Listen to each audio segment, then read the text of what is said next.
Do co-host.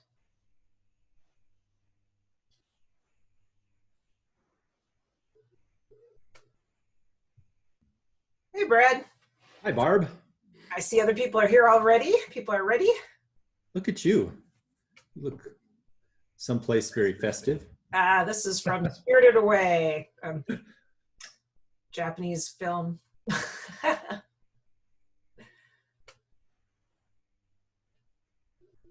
I was trying to make you I can make you a host, but I can't make you a co-host. That's odd. So I can assign it to you, and then I guess you can always make me co-host, make me host back so I can share my screen. Did you have anything you wanted to share when you talk about the history? Is there something you need to screen share?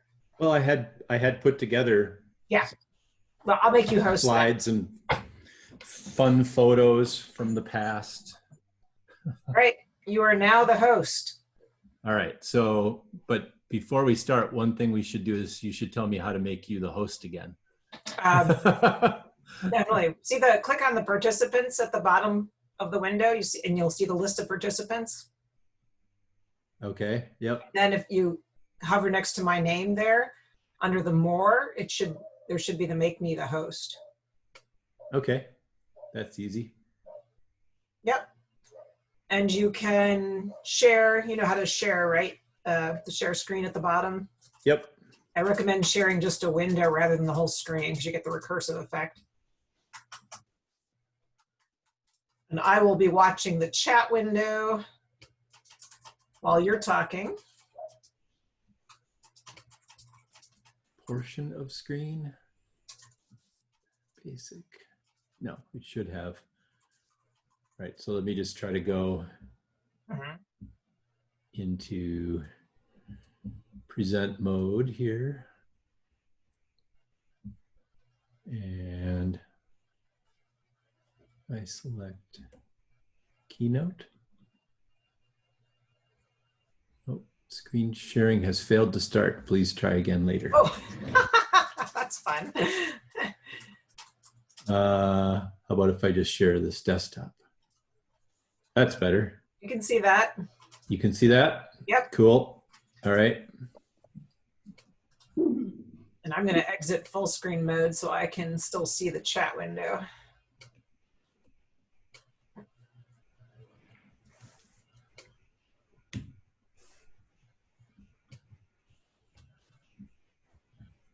Brad gets a sabbatical. All right, there we go.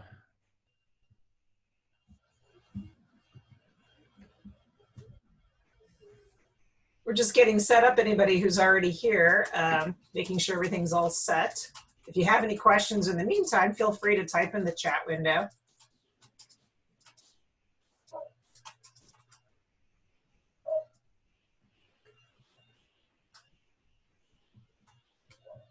We are already recording, so that's good.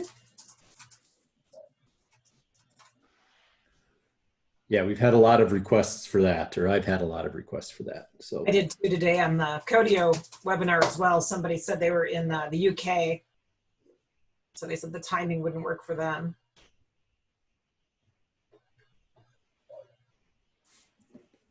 Maybe we should put that up on your blog, the links to the recordings after. Yep.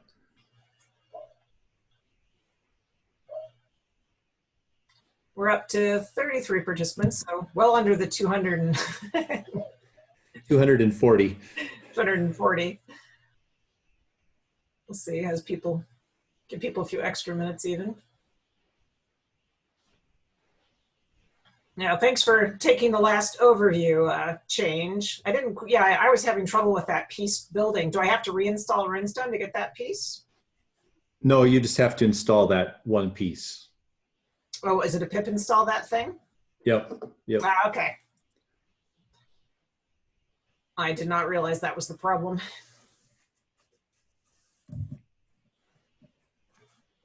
Yeah, some of like there are different books have some different extensions. Like the data science book has some additional Jupyter extensions that we're using.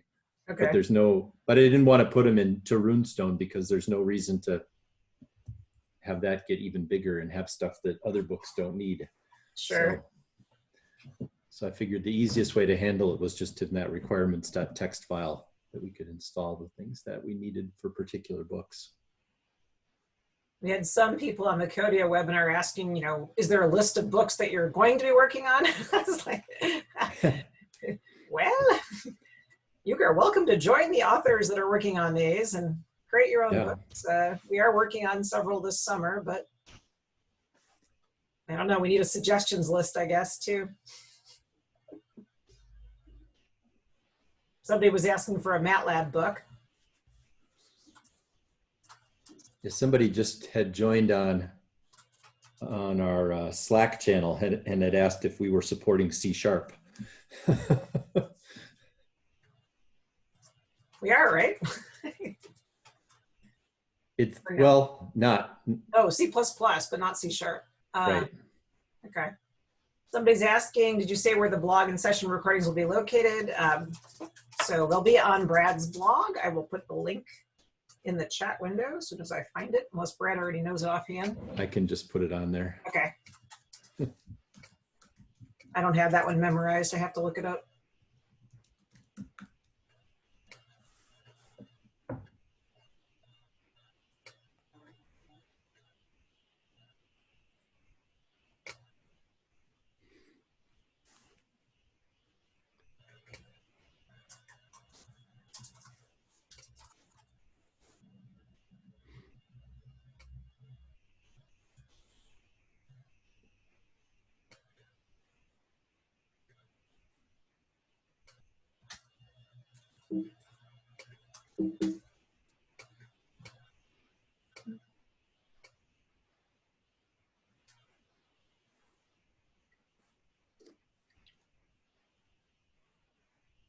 Now growing quickly now. We're at 75. Yep.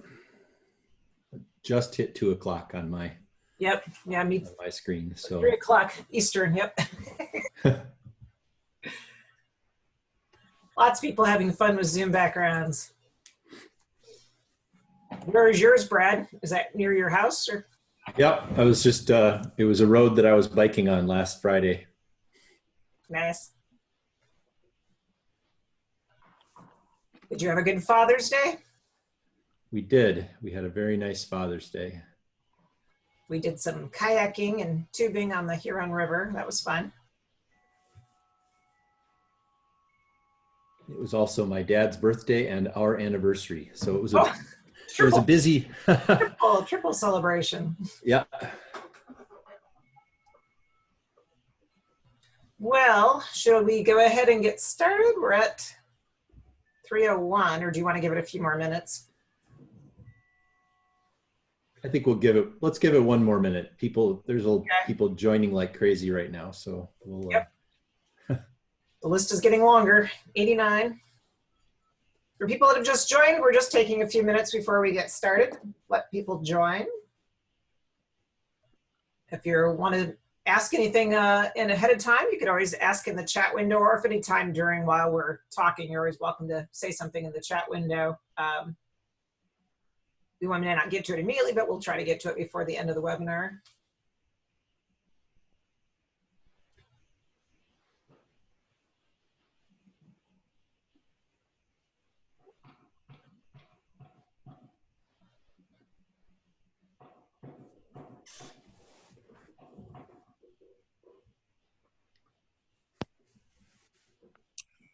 All right, almost to 100. Yeah, come on, 100.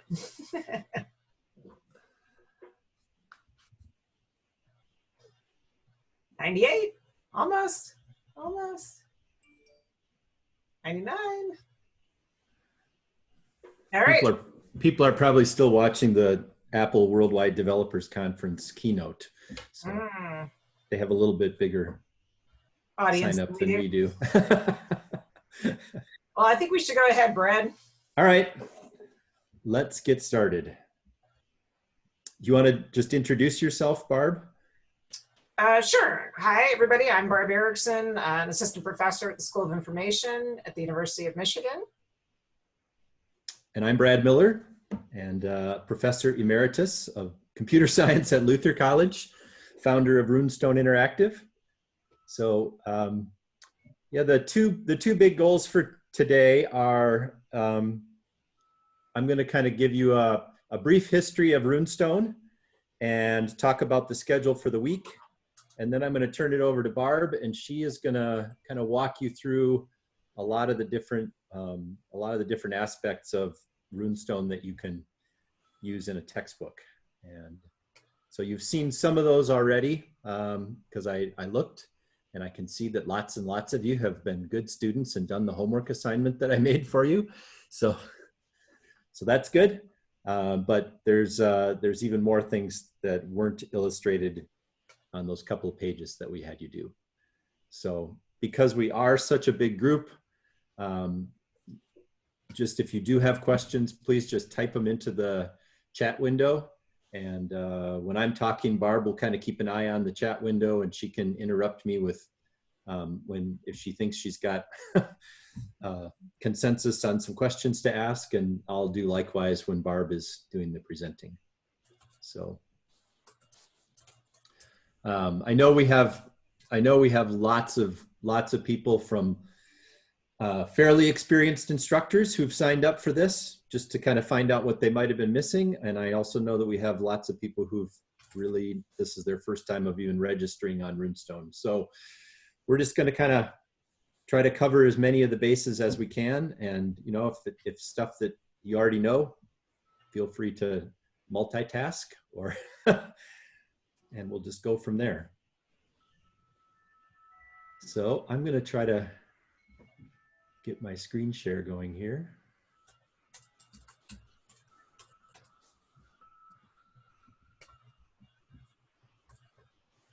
Play that. Oh, no, I can't do that. I have to share first.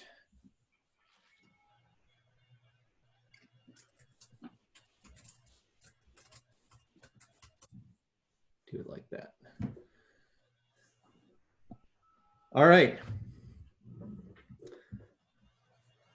So this is my homage to A Brief History of Time. It even kind of looks like the front cover of that book. So Runestone began back in 2010, 2011. As it says, Brad gets a sabbatical. What I had told my dean that I was going to do on my sabbatical was I had two paper-based textbooks that my co-author David Random and I had written. We had a CS1 book and we had a data structures book. And so I was supposed to be working on second editions to both of those textbooks. And so I found myself with a good case of writer's block because it just felt wrong to be just working on paper-based books in 2011. I kept thinking to myself that books ought to be interactive. In 2011, a computer science textbook ought to have examples that you can run right in the textbook. And edit the code for and mess around.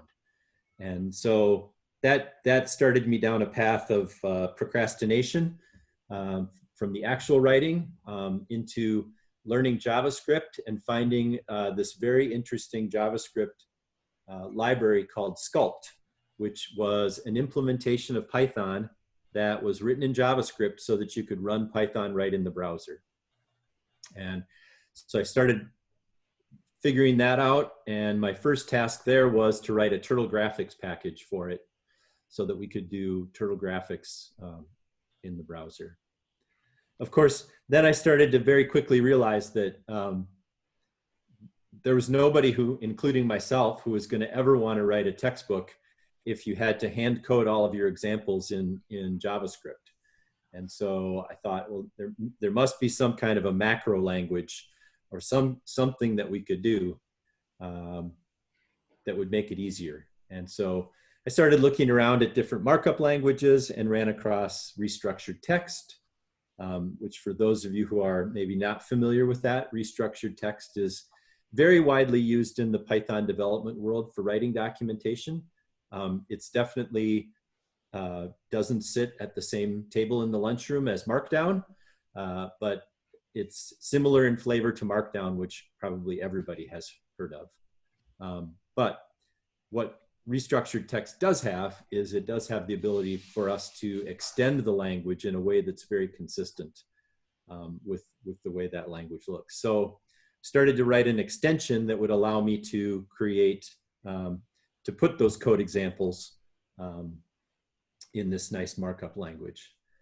And that kind of got us off to the races. From there, I had a great talk with my editor at Franklin Beadle, Jim Lisey, who was super excited about this idea of making online interactive textbooks. And he gave us full permission to take our algorithms and data structures book and convert it to an interactive book, put it online, make it free for everybody to look at. So that was really the beginning. Our other publisher was not really as supportive. They were more excited about making a PDF available online, which was really not in line with the vision that we had for making an online interactive textbook. So we found this wonderful How to Think Like a Computer Scientist in Python book. It was already open source. And so I didn't have to rewrite all the boring parts to write of an introductory computer science textbook again. And we just started writing some scripts to convert both of those books from LaTeX into restructured text, which then led to the HTML. That same year, I happened to meet Barb and her husband, Mark. We were at the ACM Awards Conference in San Jose, and Mark and Barb got excited about the possibilities of Runestone, and I think that was the beginning of multiple choice questions and lots of other questions, and a wonderful partnership that's lasted all these years. And the first use of Runestone was in the fall of 2011, and I just used it in my classroom at Luther. So that was probably for 2 sections of about 30 students.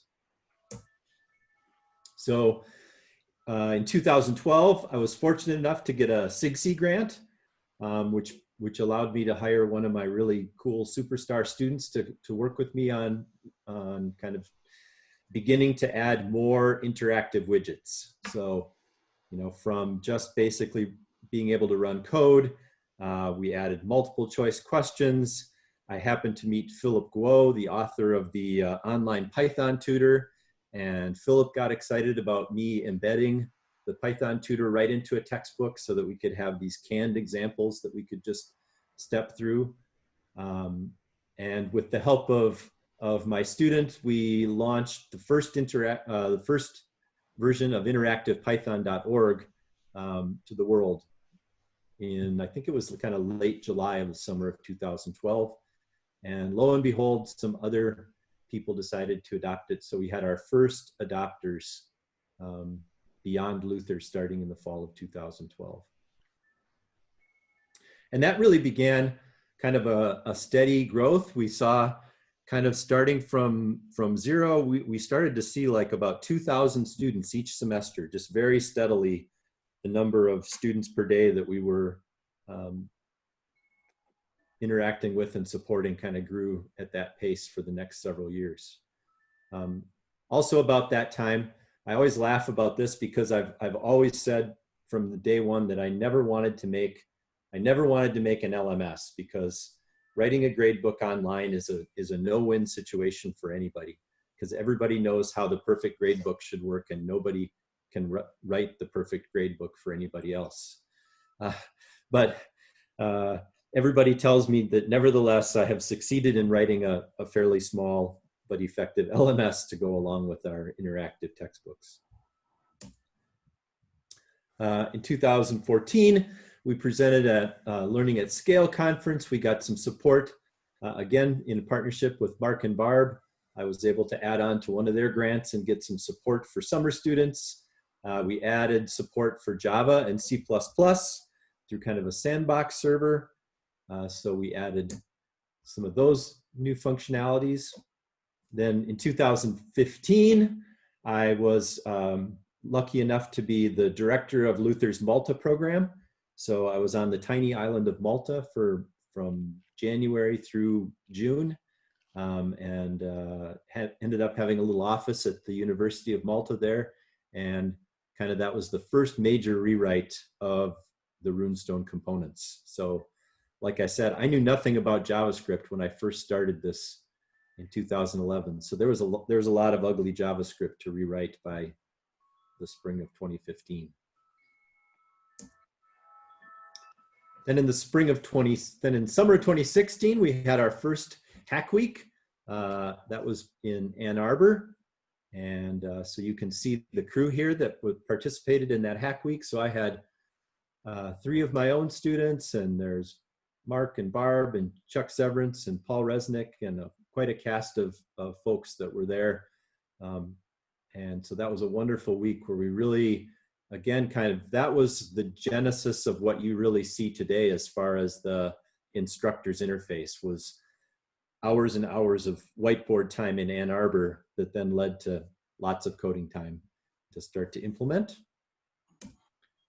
We followed that up the next summer with a Hack Week in Luther. So not quite as many folks showed up, but we still had a very productive week. And then the big change was in May of 2018. So Luther, like many small colleges, was looking for ways to rebalance our student-faculty ratios. So they were offering some incentives for faculty to take an early retirement. And so I decided that was the sign that it was time for me to make Runestone my full-time endeavor. So you can see there on the left, you'll see that's my last class that I ever taught. That was my machine learning class that I was teaching, my last class at Luther.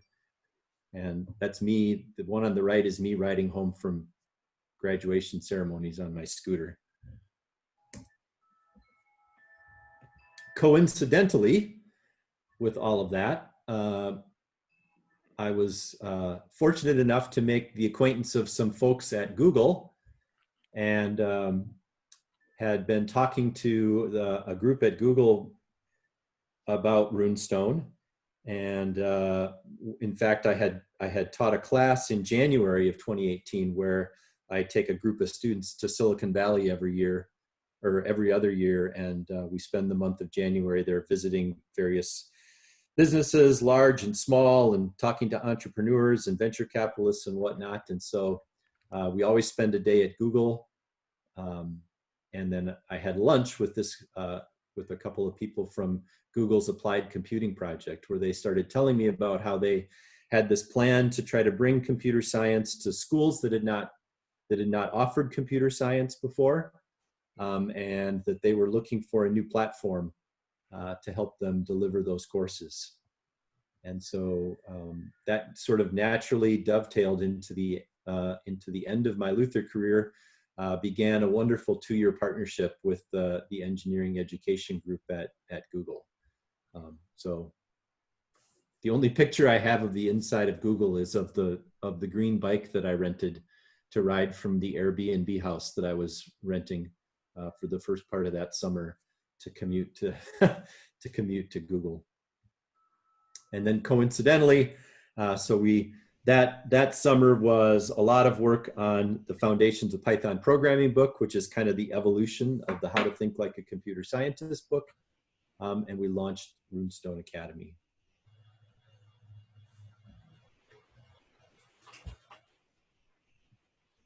I'm gonna run out of time. Barb, I'm seeing a warning that this meeting will end in 10 minutes. Yeah, that's not supposed to be happening. So I'm gonna go down and I'm gonna pay for it to go forward longer. Hang on. All right. I have one question about why it's called Runestone, so maybe answer that in the meantime. Great question. So I come from a long line of educators. Both my grandmas were elementary school teachers. Both of them taught in a one-room schoolhouse. My dad was a teacher. My father-in-law was a teacher. But when I was young, I was fortunate that I always got to go spend at least a week with both of my grandmas, and they were both very, very generous about taking me on these little excursions, educational excursions, when I would come and spend that time with them. And so my one Grandma Miller, lived in northern Minnesota, near Alexandria, Minnesota. And so we would always go into Alexandria to the Viking Museum. And so in the Viking Museum, they had the Kensington Runestone, which some people believe is a hoax. I think scientifically they may have proven it was a hoax, but nevertheless, I'm still a believer.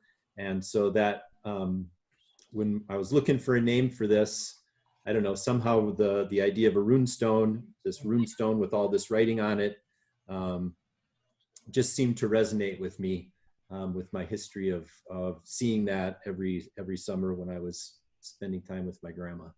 So that's where the runestone part of the name comes from.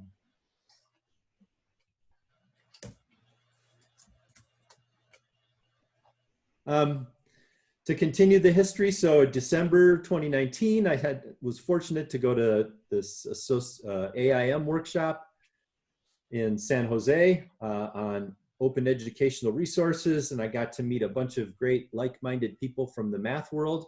In particular, I got to meet Rob Beezer, who had about the same time that I started Runestone had started a project called Pretext for writing math textbooks.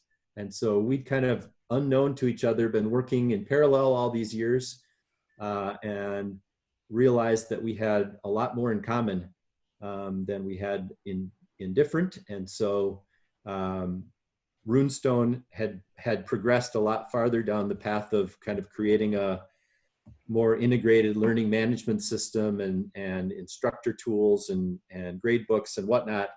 And so we started down the path of seeing how we could work together. And that led to me actually hosting Rob's linear algebra textbook on Runestone as an experiment for the spring semester. So Rob was able to use it successfully. And so you'll see in the fall, we'll be supporting a lot more of the Pretext textbooks. So that's a super exciting development that I'm looking forward to. So if we just think back to the last couple of years, this was really interesting. So this kind of shows you the growth from kind of when school started in the fall of 18 to where we are today. And this is kind of the number of registrations. And so, boy, this fall was really big. So we saw huge growth this fall. A lot of that growth I attribute to a book that we brought online this fall. So I know many of you who are in the workshop are here because you've been using the CS Awesome text. And a big part of that spike in October of 2019 is definitely due to all the CS Awesome classes that came online this last fall. So we do have about 18 textbooks. You'll see this is just kind of, if we look for the entire school year of 1920, you'll see the number of page views we've had kind of according to each one of our major books. And so the way that we think about all these is we have kind of these open textbooks. So the How to Think Like a Computer Scientist book is Think CSPY. And this CS Awesome book is CS Awesome, and so on. And you all can create your own courses based on one of those books. So you'll hear me use the term base course. And that's what I'm referring to when I'm talking about one of the titles that's listed on this particular page. So you'll see that our Think CSPY base course is still by far the busiest of any of the courses, and our data structures book, CS Awesome, and so forth. The Think CSPY and the Python DS books both get a lot of traffic just from Google searches. The traffic to CS Awesome and many of the others is really just all courses that have been created around those books.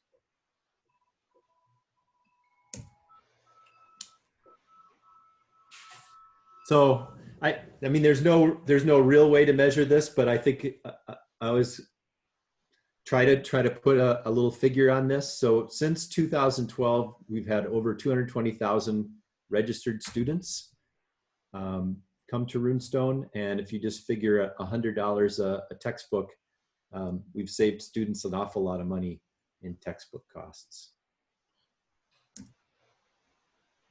And so here we are today, the future, thinking about the future.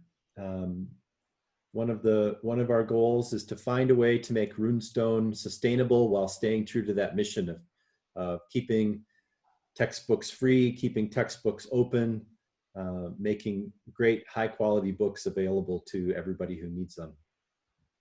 So some of the things that we'll be doing in the short term are trying to build communities of practice around each book. That's definitely one of the things that that Beryl Hoffman has been extremely successful at doing around the CS Awesome textbook, is building up this community of AP teachers to support each other and share resources and share ideas. We'll be bringing on more new books. So I mentioned the math books earlier. Barb is working on a C++ book. Another colleague of mine has been working on a more upper level SQL and querying textbook, and several more are also in the works.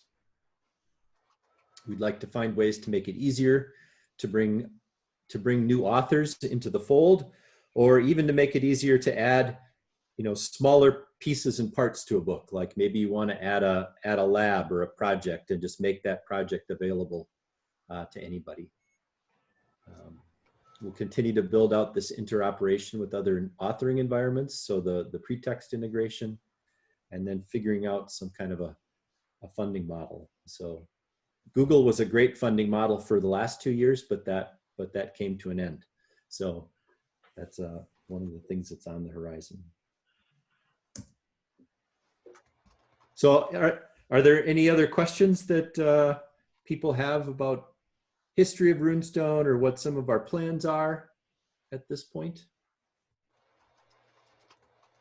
So we have one question about an AP statistics book, if that's in the works, and I was just answering in the chat window. I did ask Alan, is it Alan Downing who did Think CSPP? Yeah, that Alan Downey has an AP stat, so I did ask if he was interested in us translating, or ever interested in creating an interactive ebook for it, and he said he's too busy currently. Yep. There is another one that is on the short list. I cannot think of the name of it right off the top of my head, but yeah, I know that there's a lot of interest in that, so we're definitely looking into that. The C++ we actually have up. It's the How to Think Like a Computer Scientist C++ edition by Alan Downing. But we're making it interactive. And so that is actually already up on Runestone if you want to add that book. It's the short name for it, as Brad said, we have a short name for books too, is Think CPP. Think CPP, right? Yeah, two P's. How about R? I don't have any plans for an R one. How about you, Brad? R just gives me the hives. The reason I mention it is because the Sage Cell server supports R already. And so there are mechanisms for getting R into interactive textbooks. Yep, and so the Sage server actually works in Rob's linear algebra book. So yeah, we could just end up getting R for almost no additional effort, which would be really cool. Because there are probably some open or almost open books that use R for intro stats. Yeah, so that's a good point. Yeah, so, and remember, these are all just, Runestone is an open source platform. Everybody has authored books or taken existing Creative Commons licensed books and made them interactive. That's mostly what we've been doing. So anybody is welcome to also do that on Runestone. If anyone wants to create a book or wants to take an existing Creative Commons book and make it interactive, we're happy for people to join us doing that. Someone has an open source book for data science in R. Jan does. Jan's one of our authors. So, so I guess that's something you could try to get Jan to do. I believe Jan has a few students who might be lurking on the call that are working on that this summer. So people are interested in the database SQL course. When will that one be up, Brad? Do you know? I haven't got Libby to commit to a date to get it online, but I've been encouraging her to get it on by the middle of July so that it gives people a chance to look it over. So this is a book that's written by Libby Shoup, who teaches at McAllister College. Libby and I were shared a common advisor at the University of Minnesota when we were there at the same time getting our PhDs and master's degrees. And this is a book that's based on work done by John Carlos prior to his death. But he had given Libby permission to take it and open source it and put it online. And so then she's been working now the last couple of years to turn it into a Runestone book and to make it, John's book was a little bit more towards the grad student level. And so Libby has been working on making it more and more accessible to the undergrads. And I've seen it and I'm really excited about it. It uses a version of SQL that runs right in the browser. So it's one of those things where the WebAssembly people have compiled SQLite and made SQLite run right in the browser. So it's really quite nice that way. So we had another question about a Java data structures book. Mark and I had created a media computation-based data structures in Java book that our publisher never really knew what to do with. So it was a weird book in that, it was media computation based. So instead of lists, instead of a tree of numbers, it was a tree of pictures, which changed the order that the things were displayed, or a tree of sounds. It was interesting. That was an interesting book. The reviews all said, I'm not sure I would ever actually use this in my course, but I'm going to steal, this idea. So it was unusual for its time. So not a lot of people used it. Yep. And and Jan has taken the data structures book that David Ranum and I wrote, The Problem Solving with Algorithms and Data Structures. And Jan did a port of that to C++. And the cool thing about that book that Jan did, that she and I kind of worked out, was she kept the Python examples in there as more or less pseudocode, and then we used our tabbed interface so that we could have both the Java, or both the C++ and the Python kind of side by side. And so if anybody's if anybody would be interested in doing the same thing for C++, that would be really cool.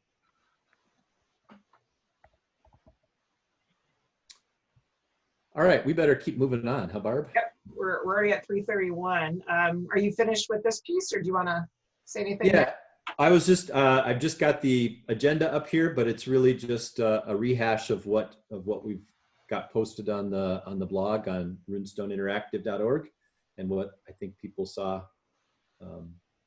in various emails. So again, right. we're so excited to have so many people registered for this.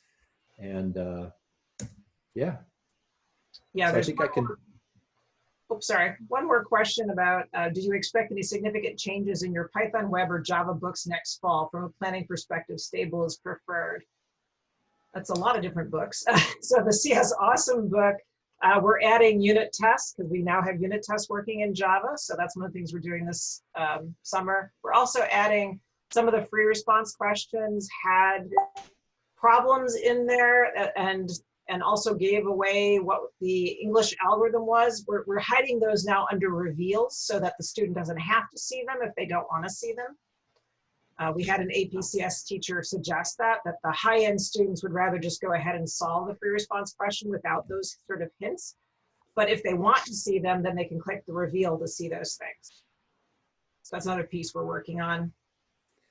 Yeah, the Foundations of Python Programming book and Think Like a Computer Scientist book, I think the major changes that you'll see there are just additional unit tests for some of the coding exercises. In the Foundations of Python Programming book, hopefully we'll have a better interface in place for selecting and choosing the projects. The Foundations of Python Programming is a very project-oriented book. And so I've got, geez, I probably got a dozen new projects that I'd like to add in to that are already written. But we've got a good idea for not overwhelming people with just that giant table of projects. So making more of an interface for the instructor to look at the prerequisites and just check a box that says, yep, this is the next project I want to use in my class. So that'll hopefully be happening this summer for the Foundations of Python Programming. We do have a 3rd edition of the data structures book for Python that has just been introduced. But what we decided to do there was we kept the 2nd edition out there as Python DS, and we launched the 3rd edition as Python DS 3. So both of those courses both of those books are available to use as base courses and use as a starting point. So a lot of good work done on the 3rd edition of the Python data structures book, just in terms of moving to better Python conventions and much more conformant with Python 3 and all of those things. All right, I'm gonna let Brad, you answer. There's a question in the chat. I'm gonna let you type that. Do you wanna go ahead and stop sharing and I'll start sharing? Yep. So what I'm gonna lead people in is adding another ebook. As soon as Brad gives me a moment. There you go. So I will now share my screen. Oh, you have to make me host, Brad. All right. Here we go. More. Make host. Okay. So this is one of the newest ebooks, Think C++, How to Think Like Computer Scientist C++. So if you want to add another book, you just go up to the person icon on the top right, and you go to change course, and I have a huge number of courses, so ignore that. And then you go to the, click on the enroll in a course. And this is where you can add additional courses. And these are those short names that Brad was telling you about. So if you want to add the overview, which I would recommend, the overview is our book that shows you, oops, if I can type, I can't type and talk at the same time. You can always copy paste. So just make sure you have the rest of the information there, add the course name of overview, I accept, and then apply changes. And that'll add that course in your list. You can always change course by just going to icon and saying change course. That'll take you to this page. And so I'm going to click on overview to show you now. So what overview does is give you a little bit of history, a little bit about Runestone Interactive and how to use it. But primary thing I want to show you is the examples and the source code for the examples. So it's taking a little bit to finish loading here. So an interactive textbook to us, as Brad said, it started off with just being able to run code, Python code originally. So you can run Python code right in the browser and see the results right away. That's one of the first things we were able to do. And the source for that is fairly simple. This is the source for that problem. As Brad said, we're using RST, restructured text, which is a markup language. So this ... and then active code, so I want to embed an active code. And then : : this is a unique ID for each problem. And then there's optional features underneath that, which I'm not going to explain right now. But then here's the code. So that's the code for that right here. And that's what would show this in a book. You can, of course, have much more complex code. Here's code for drawing a recursive Sierpinski's triangles with turtle graphics. And so this is quite a bit more complicated code. Of course, we can also have unit tests for code to test the results. And you can see whether things pass or fail. For example, this is supposed to return A plus B. So if I do that instead, now it passes. So you can have unit tests for code. And the way that we do that, this one shows you the unit test right here. So this part's the unit test. You can also hide the unit test, which is what this one is, the same thing, but with the hidden unit test. And the way that source is different is we have, after the regular code, we have this set of equal signs that says ignore from now on, don't show this as part of the code. This is going to be hidden. So that's where the hidden unit tests are. You can also have audio tours of code. This code segment will print an individualized message to each of the names given in line 1. What that will do is play audio as it highlights one or more lines of code. I spent a lot of time recording audio tours for one of our books, and then when we did a log file analysis, we found very few people actually listened to them. So I haven't done a whole lot with them after that, though when we created books for teachers, some of the teachers told us they listened to them and it did help them understand how to talk about code. So they're worthwhile, but not a lot of people listen to them. We also have support for other languages in active code. So here's Java. So you can just run Java code. What's different about it is you add this option of what language is it. So the default language is Python. So you can specify what language you want to have. This one also shows using input, having a standard input and with a default value of 100 as well. And then just the Java code below it. You can also have C++, which you can just save and run. You can even run SQL with unit tests. So in this case, there is a database that this is working off of. And you can see that it passed 3 of the tests, 3 out of 3 tests. You can even have server-side Python. So in this case, using pandas to read this file. Here's a data file. And you can run that and show the results from that as well. You can have unit tests in Java. So these are hidden unit tests. This is a new feature Brad just added during the winter semester. And you can see the source code for that. Just like the other example, the unit tests are after these equal signs. So the code that you're going to see is above that. And then unit tests are after.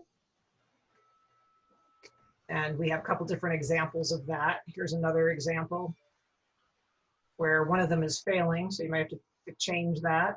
It's not finished here in the main method. But you can see all of the unit tests here using the special ampersand test syntax. So those are some of the new things we've been adding. Oh. Also, go ahead, Brad.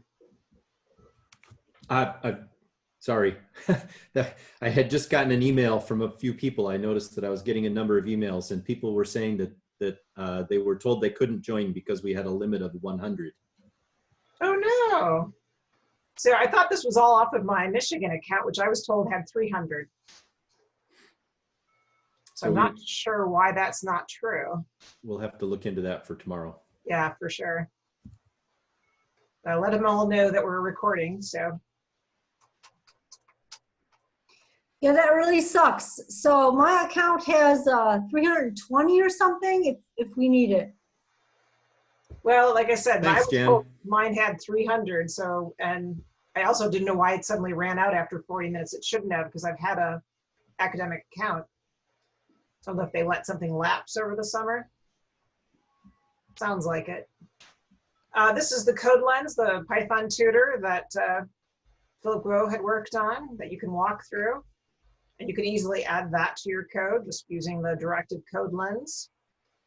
You can also, one of the nice things about that, well, a couple of nice things. One is that if you have things like lists or arrays, it does a very nice job of drawing those things and shows you what you're working with. So very handy that way. There's also the way to embed a question as you're stepping through the code. So in this case, stepping through the code, when I get to a particular spot, it'll ask me what's the value of this variable tote after the line with the red arrow executes, which is line 4. And that's going to be tote equal tote plus I, and tote is 0 and I is 0, so it'll be 0. And it'll check my answer. So you can embed those kind of questions, and that's shown right here. Here's the question that you can embed, where to break, what feedback to give, and what's the correct value, in this case using globals.tote as the value of that variable. You can also ask what's the next line to be executed. I'm not going to go through all of these individually, just give you a sense for where you can look for these. course, we have multiple choice questions. Those are fairly straightforward. You can have different feedback depending on which answer somebody selected, and you can say which is the correct answer. You can also embed code directly in the question using a code block, and then what's the language if it's not Python. You can also have multiple correct multiple correct answers being correct using the option colon multiple answers colon, and then to specify all the correct answers on the correct option. I teach my students, I run a course at the School of Information at the University of Michigan where we talk about regular expressions. And this is one of the places where regular expressions come in handy, because this is how we check your answer for these fill in the blank questions. So they can be a regular expression here to say whether the answer is correct or not. And you can have multiple things that you respond based on, and then * for the last sort of one. You can have more than one blank. So more than one blank area here, just using this blank pipe. And then again, you can separate out, this is the correct answer as if it was int, and 5 for the second one. So these dashes say which one are you referring to, and then the * for any other answer. And then this is particularly the stuff that I worked on for my dissertation was mixed up code problems or parsons problems. And they can be just plain text. So if I wanted to describe my morning routine, I'd have to get up first, and then I would eat my breakfast, and then I would brush my teeth, and I can check that result. And that's fairly simple to do. You just put the question mark, the things that you want them to do here first, and then these line of dashes, and then separate the code blocks with these equal signs. So fairly simple. It could be, of course, in a programming language. So this is an example in Python. And you can, again, check figure it out. So if I'm trying to figure out a total and a tip, and then print the per person cost after I figure that out, I can check to see if I have that correct. And that would look like this. You can also have distractors or incorrect code blocks. This one has a distractor on the for loop. There's 2 different for loop ones. And these are randomly mixed in with the correct code. So every time I hit reset, it's going to show up in a different place. And you can do that as you're specifying the code using this pound distractor at the end of it to say what kind of thing, which block is a distractor.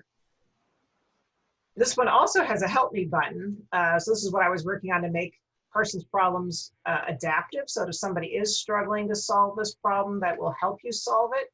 So if I'm just grabbing things and don't really know what I'm doing, and check my solution, and I see I have several errors, and check it again, move something. That should probably be at the top. If I have at least 3 incorrect solutions, it'll tell me the help me button is available to make the problem easier. If I click the help me button, first thing it'll do is remove any incorrect code blocks. So I used the distractor block, so that goes back to the left and grays out. If I still need help, in this case, it'll combine blocks because we don't need indentation. Indentation's been provided for us. And it'll keep doing that till we get down to 3 blocks. And now it'll tell me 3 blocks. You should be able to put this in order. Not hard to do. And check it. And you can reset and try again. So that pound distractor, and then being adaptive, this colon adaptive is what makes that adaptive. The no indent says, don't let the user indent the code, provide the indentation for them.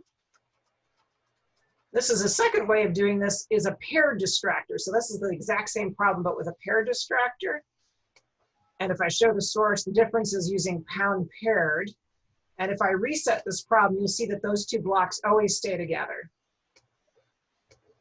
So this is an easy way for for you to sort of let the person pick between these 2. One of these is correct and one of these is incorrect. So is it greater than or equal 0 or greater than 0?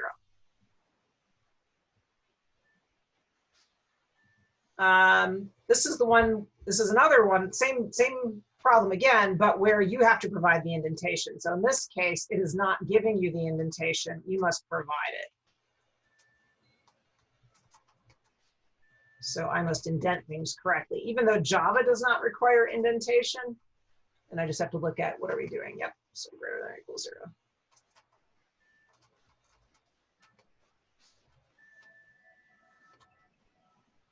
So that's user provided indentation.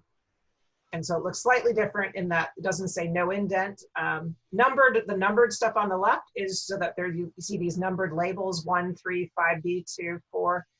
And the idea of those is to let people working in groups easily be able to talk about these problems without having to say all the code. So you can just say, I think we should move 5A. No, I think we should move 5B. It also helps for people to see that, oh, 5B, I have 5B, I don't need 5A, because that's the same number, just an A or a B. In some of our books, we use a lot of these in the summary section. So you just drag things to where they're at. So often it's a definition drag to a term.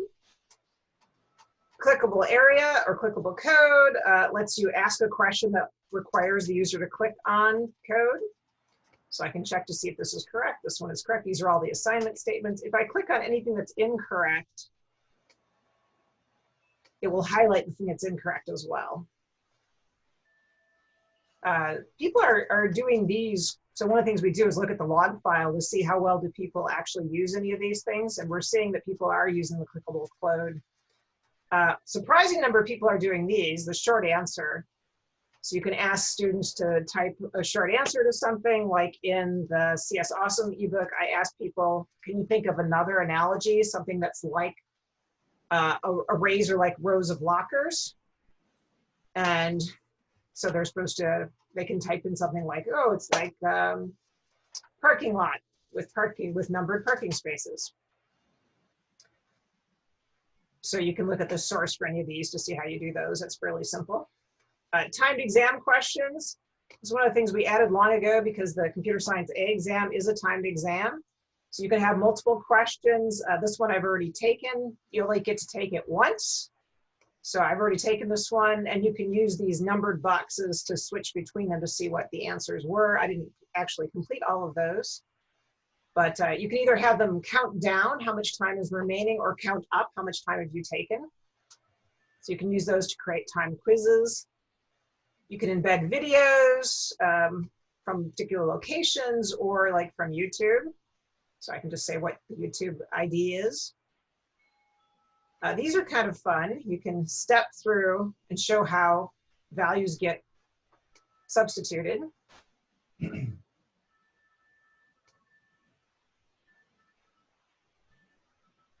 you can show the source for that, how that works.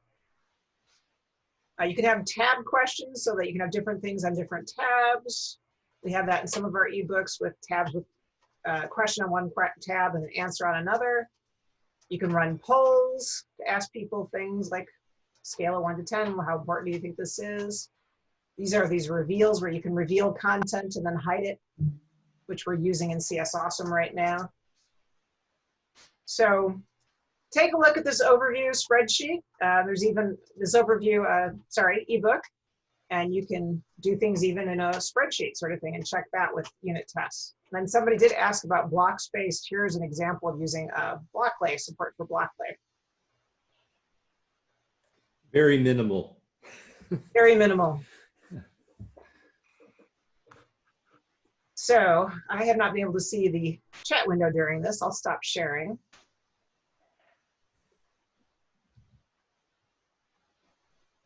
Yep, there were not a lot of questions that came in. Okay, I'm just looking back through it. Oh, Brad, are we talking at some point about how, what Runestone has support for LMSs like Canvas?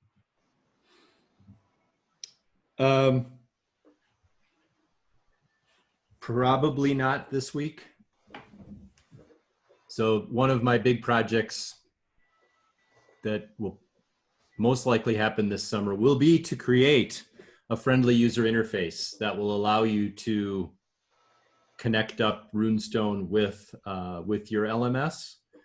So right now we have support for through LTI that takes some digging around in the database.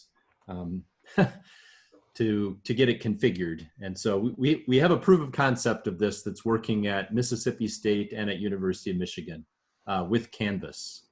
And so turning that kind of gross set of XML that you have to copy and paste into a few places into a more user-friendly interface that you would basically just kind of click a couple of boxes and press a couple of buttons and have it linked up is a goal. I haven't been super motivated to do that because LTI 1.1 is just kind of a one-way interface from Canvas. Everything has to be initiated from Canvas or Moodle. And I think with 1.3 now, we can get to the point where you can create an assignment in Runestone and have it end up in Canvas, or create an assignment in Canvas and have it end up in Runestone. So that's a lot more interesting. And I think I may have some funding to help me motivate me to work on that. So that's the long and the short of it. I think it's fairly straightforward if you're running your own server to get it all linked up. It's not very easy at all to get it working if you're using Runestone Academy as the primary server for the textbook. So. Yeah, so I've been responding in the chat window to a couple of things. Somebody was asking if you could reset a timed exam. Brett, I tried to do this. I didn't want to reset them originally when I created them because a lot of teachers wanted to be able to grade them. And we were trying to sort of figure out how long would we want to wait before you would be able to reset it. You wouldn't want to reset it, have people see the answers, and then, still in that time window, take it again. So we didn't want people to cheat. But we did want to be able to add some ability to reset it after a set amount of time, like a week or a few days or whatever. So as long as everybody's taken the exam and finished, that you could reset it and take it again. It's on my list to do, but I haven't gotten around to it yet. Yeah, so I think how it works today is like, if your computer crashes in the middle of your exam or your browser crashes in the middle of the exam, you can come back and you will have a reset button that will let you request a reset. And it will reset the exam back to ground zero, and then there will be a flag for your instructor to see that the exam was reset. So that was kind of the last way that it was working. But I mean, we could have a breakout session sometime on people who are interested in this, just to sort of see what would the instructor interface look like, what would the logistics for something like that actually look like to allow an instructor to reset an exam or a student to reset their exam. There's a lot of questions in this. We've gone to extremely great lengths, I will say. Like, a student can't accidentally leave the page. If they hit the back button, a dialog box pops up and says, hey, you don't want to do this because it's going to submit your exam. And if you try to and we don't show the submit button until you've at least looked at all the questions. And when you click the submit button, it says, hey, are you sure you want to submit? This is your only chance to submit. Have you completed all the questions? So we take as many steps as possible to make sure that students don't accidentally submit, which seems like a better use of resources and a more fruitful approach than coming up with convoluted ways of allowing teachers or students to reset things. There was a question about, we'll be doing an LMS connection with Google Classroom or just Canvas. Well, my answer to that is that it should, famous last words, work with any LMS that supports the LTI standard. So if I honestly don't know enough about Google Classroom to know what it supports and what it doesn't support. I think somebody's asking about Blackboard. Again, as Brad just said, if it supports LTI.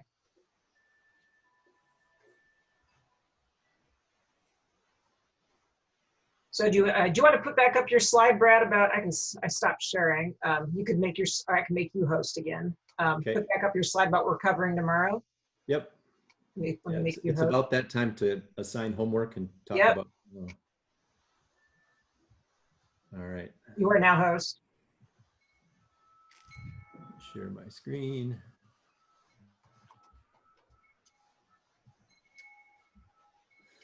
So yeah, so tomorrow is going to be about the teacher experience for creating a course, talking about managing enrollments, talking about monitoring the progress of your students in a bunch of different ways, and going through the textbook. There are a number of features of the textbook that are not really that obvious, but that are kind of teacher-only features of the textbook. So that'll be a big part of tomorrow. Now, for that, I have created 3 fairly short videos. One that walks you through creating a course, so you can skip that if you've already done that. One that talks about managing enrollments and how you can create a course with no PII for your students involved. And then another one about monitoring progress. And you will find those in the assignment, on the assignments page. And the YouTube videos for those 3 topics are already embedded on the assignment page for that topic. So that'll be, and then tomorrow we'll use our time to actually kind of have you and us kind of walk simultaneously through some of these tasks and answer questions and take your feedback on these things. So that'll be the thing for tomorrow. And then Wednesday will be about creating assignments and grading. And then Thursday, probably we'll have a little bit about writing your own questions and contributing questions to the growing Runestone question bank.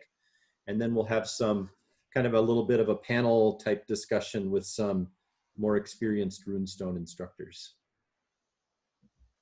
So that'll be the plan for the next couple days. And I will be posting more videos for you to be able to view kind of on your own time for Wednesday, and one for Thursday as well.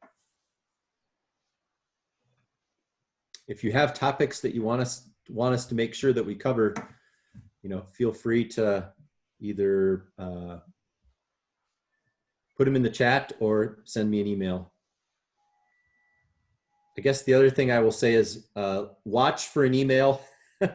Watch for an email from me later today. So once Barb and I figure out what we need to do with Zoom so that we are not excluding more than half of the class tomorrow, we will send out an email to everybody with instructions, and I will also try to update that little assignment that I made that had the Zoom information in the Runestone textbook. Yep, and I actually have to go to another meeting. So let's finish up. There's one question about will there be more info about using pretext in Runestone? I'm going to invite Rob to participate on Thursday. And I know we have some other pretext authors that are signed up for this. So I think, yeah, if you have specific questions, I think the best thing there is just go ahead and ask them. Someone's suggesting 5 minutes on how to get started writing a new textbook. So that's something we can consider. Sure. Yep. Or just do a video maybe for that. I actually do have a video that I can link to on that shows you exactly that, how to get started. Yep. One question is, when will we know which problems will have unit tests available? This is amazing. Thank you. If you're talking about the CS Awesome ebook, we are trying to make unit tests for pretty much everything in there. And they're making good progress already on that. Same time tomorrow, yep.